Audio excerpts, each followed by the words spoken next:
રાજકોટની વાત કરવી છે, જ્યાં ભ્રષ્ટ ટીપીઓ મનસુખ સાગઠિયા સામે ગંભીર આક્ષેપો હાલ તો કેડી પટેલ દ્વારા લગાવવામાં આવી રહ્યા છે. એટલે કરોડો રૂપિયાની આવક થવા માંડી તો એમાંથી અને 5-50 લાખ દેવા પડે તો એ આપી દે બિલ્ડરો. એના કારણે આ માણસ બેફામ બની ગયો. કોઈ પણ વ્યક્તિ પાસે 80 રૂપિયા આવે ને અને જો એનામાં યોગ્યતા ન હોય ને તો એ બેફામ બને. આ કૃતિઓને લાવ્યું છે ક્યાં કેટલા વારમાં આખું 16,000 વાર 16,000 વાર જમીન છે કૃતિઓને રિંગ રોડ ઉપર જ આવેલું છે. એમાં અત્યારે 5 બિલ્ડિંગ 21 માળના ઊભા છે. એમાંથી અમુક વેચ્યા છે અને હજી અમુક વેચવાના બાકી છે. એટલે ગેરકાયદેસરનું જ બધું બાંધકામ ને બધું. હા, હું 30%નું ભાગીદાર. ના, એટલે 30%નું ભાગીદાર તો ઓન પેપર હું છું જ. એમાં 10 ભાગીદાર હતા ને એમાં 3 ભાગીદારનો મેં એનો ભાગ ખરીદી લીધો હતો. 3 ભાગીદારનો જમીનનો, બિલ્ડિંગમાં નહીં, જમીન. પણ પછી આ વાત આવીને 80 ઓલાને આપ્યા ને બિન ખેતીમાં આટલા આપ્યા ને ઓલાને તો 1.5-2 કરોડ રૂપિયા એને ઓલા જયરામ કુંડાળીએ બતાવ્યા છે. મેં કીધું આવા બિન ખેતીમાં તો એ તો ઓલી ઓફિસમાં એને કોને દીધા એ ખબર નહીં, પણ એ એવું કહેતો હતો કે ન્યાય દેવા પડ્યા, ન્યાય દેવા પડ્યા. એ મને એને ફિગર નથી કીધું. બસ ઓકે. હવે જો હવે સાંભળો, હવે તમારે હવે હું છે ને હું તમને આમને બતાવી દઉં. એક ઓમ સંજીવની ઔષધિ બનાવું છું. તમે હા તમે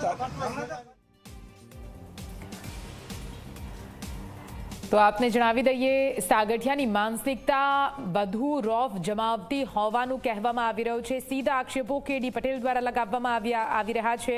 ભ્રષ્ટ ટીપીઓ મનસુખ સાગઠિયા, જેની વિરુદ્ધ હવે એસીબી એક બાદ એક કાર્યવાહી કરી રહી છે. જો કે આ મામલે બિલ્ડરો પણ હવે સામે આવી રહ્યા છે. સાગઠિયાએ જમીન કપાત ન કરવા માટે 1 કરોડ રૂપિયા માંગ્યા હોવાનો બિલ્ડરનો આક્ષેપ છે. 80 લાખ રૂપિયામાં ડીલ ફાઇનલ કરવામાં આવી હતી. સાગઠિયાની માનસિકતા મુખ્યમંત્રી કરતા પણ વધુ રોફ જમાવતી સાગઠિયા જેવા માણસ મેં ક્યાંય નથી જોયો તેવું પણ બિલ્ડરનું કહેવું છે.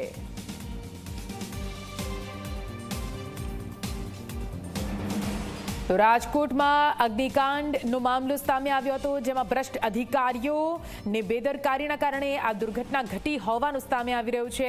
જો કે ટીપીઓ મનસુખ સાગઠિયા, જેમણે ભ્રષ્ટાચાર આ સમગ્ર મામલે આચર્યો હતો. જો કે એક બાદ એક એસીબી હવે કાર્યવાહી પણ કરી રહી છે, પણ હવે બિલ્ડર પણ ખુલીને સામે આવી રહ્યા છે. બિલ્ડર કેડી પટેલ દ્વારા કહેવામાં આવ્યું છે, મોટા આક્ષેપો લગાવવામાં આવ્યા છે કે જયરામ કુંડારિયા સાગઠિયાનો મુખ્ય વહીવટદાર હતો અને જમીન કપાત ન કરવા માટે પણ અમારી પાસેથી 1 કરોડ રૂપિયા માંગ્યા હતા. જો કે 80 લાખમાં ડીલ ફાઇનલ કરવામાં આવી હતી અને સાગઠિયાની માનસિકતા પણ મુખ્યમંત્રી કરતા પણ વધારે રોફ જમાવવા વાળી હોય તે પ્રકારના આક્ષેપો પણ લગાવવામાં આવ્યા છે. તો હવે સાગઠિયાની એક બાદ એક કુંડળી સામે આવી રહી છે. તેની કરતૂતો સામે આવી રહી છે કે આખરે આ ભ્રષ્ટ બાબુ કેટલા રૂપિયા ચાઉ કરીને બેઠો છે. માત્ર ને માત્ર પોતાના ખિસ્સા ભરવા માટે જાણે સરકારી નોકરી કરતો હોય તે પ્રકારની પરિસ્થિતિ. જો કે હવે પાપ છાપરે ચઢીને પોકારે છે. ભ્રષ્ટ ટીપીઓ મનસુખ સાગઠિયા વિરુદ્ધ એક બાદ એક બિલ્ડર લોબી પણ હવે સામે આવી રહી છે.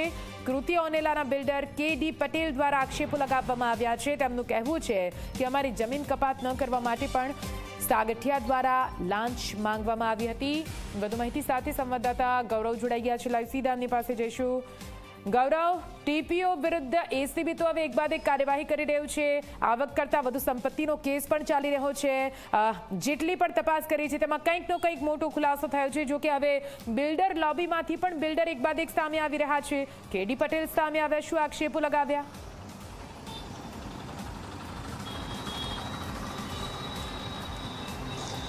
ચોક્કસ જ નિધિ, રાજકોટનો જે ટીઆરપી ગેમ ઝોન અગ્નિકાંડ થયું, 27 લોકોના મોત થયા અને ત્યાર પછી સરકારે જે રીતના તત્કાલીન સસ્પેન્ડેડ ટીપીઓ મનસુખ સાગઠિયા સામે એક બાદ એક કાર્યવાહી કરવાની શરૂઆત કરી, ત્યાર પછી એક બાદ એક લોકો છે તે બિલાડીના ટોપની જેમ સામે આવી રહ્યા છે. કારણ કે જે રીતના રાજકોટ શહેરના મોટાભાગના જે બિલ્ડરો હોય, આર્કિટેક્ટો હોય, તમામની સાથે ક્યાંક જે મનસુખ સાગઠિયા જે તત્કાલીન ટીપીઓ હતા તે જોડાયેલા હતા અને તેમની સાથેની તેમની સાંઠગાંઠ છે તે સામે આવતી રહી છે.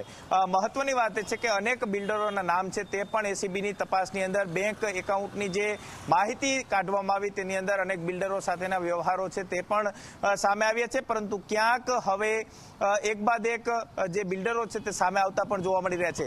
રાજકોટના 150 ફૂટ રોડ ઉપર આવેલું કૃતિ ઓનેલાના ભાગીદાર કેડી પટેલ છે કે તેઓએ આજે મીડિયા સમક્ષ પત્રકાર પરિષદ છે તે સંબોધી હતી અને તેમને ગંભીર આક્ષેપો છે તે તત્કાલીન ટીપીઓ સાગઠિયા સામે કર્યા છે. તેમને સ્પષ્ટ કહ્યું છે કે સાગઠિયા અંદાજિત 500 થી 1000 કરોડ રૂપિયાનો આસામી છે તે થયેલો છે. એટલું જ નહીં, જ્યારે તેમને પોતાના જે બિલ્ડિંગની બાંધકામની કામની જે મંજૂરી જ્યારે માગી હતી ત્યારે સાગઠિયાએ 1 કરોડ રૂપિયાની લાંચ છે તે તેમની પાસેથી માગી હતી. તે લાંચ એટલા માટે માગી હતી કે જે રીતના 40% જમીન જે કહી શકાય કે માર્જિનની અંદર મૂકવાની હોય તે માર્જિનની અંદર ન મૂકવા માટે સાગઠિયાએ જ્યારે આ લાંચ માગી હતી ત્યારે કેડી પટેલે તેમના જે અન્ય ભાગીદારો સાથે જે વાતચીત ચાલી રહી હતી તેની અંદર અન્ય ભાગીદારોએ 80 લાખ રૂપિયા જે સાગઠિયા છે તેને આપવાની સહમતિ છે તે દર્શાવી હતી, પરંતુ કેડી પટેલે આ રૂપિયા ન આપવા માટે થઈને તેમનો વિરોધ છે તે નોંધાવ્યો હતો. ત્યાર પછી કેડી પટેલ જ્યારે કોર્પોરેશનની અંદર મળવા માટે ગયા હતા ત્યારે સાગઠિયાએ તેની જે ફાઇલ હતી તેનો ઘા કરી દીધો હતો અને જે થાય કરી લેજો તે પ્રકારના શબ્દોનો ઉપયોગ છે તે કર્યો હતો. એટલે કે ક્યાંક કેડી પટેલે ગંભીર આક્ષેપો છે તે લગાડ્યા છે. એટલું જ નહીં, સાથે સાથે બિલ્ડરોની સાથે તેમની ખૂબ જ જે સાગઠિયાની સાઠગાંઠ હોવાનો પણ તેમને આરોપ છે તે લગાવ્યો છે. એટલું જ નહીં, જયરામ એચ કુંડારિયા નામનો જે જીબીનો નિવૃત્ત કહી શકાય કે જે એક કર્મચારી હતો કે તેમને જીબીમાંથી રાજીનામું છે તે આપી દીધું હતું ને તે મનસુખ સાગઠિયાનો વચેટિયો હતો. તે આ પ્રકારના જે તમામ બાંધકામો થતા હતા, જે મોટી સાઇડો ચાલતી હતી ત્યાં તેઓ વચેટિયો રહેતો હતો ને ગેરકાયદેસર રીતે મંજૂરી આપવા માટે થઈને તે વહીવટ છે તે કરતો હોવાનો પણ આક્ષેપ છે તે કેડી પટેલ દ્વારા લગાવવામાં આવ્યો છે. કેડી પટેલને તેમના અન્ય ભાગીદારો સાથે પણ ક્યાંક વાંધો છે તે થયો છે, કારણ કે સાગઠિયાએ જે રીતના 1 કરોડ રૂપિયાની લાંચ છે તે માગી હતી, આ લાંચની રકમ ન આપવા માટે થઈને કેડી પટેલે જે રીતના વિરોધ છે તે દર્શાવ્યો હતો અને તેને કારણે જ તેમને ભાગીદારો વચ્ચે પણ ફાટા છે તે પડ્યા હોવાની વિગતો છે તે અત્યારે સામે આવી રહી છે. પરંતુ કેડી પટેલે અનેક ગંભીર આક્ષેપો છે તે ક્યાંક સાગઠિયા સામે લગાવ્યા છે અને સાગઠિયા રાજકોટની અંદર કોઈ પણ બાંધકામ થતા હોય તો તે રૂપિયા છે તે કટકટાવતો હોવાની વાત એસીબી તપાસની અંદર ખુલી છે. 10.55 કરોડ રૂપિયાની અપ્રમાણસર મિલકતનો ગુનો છે તે એમડી સાગઠિયા સામે નોંધાયો છે. ત્યારે કેડી પટેલે આ ગંભીર આક્ષેપો લગાવ્યા છે, તેને લઈને તપાસ કરવામાં આવે છે. બિલકુલ આભાર પૂરી માહિતી માટે ગૌરવ.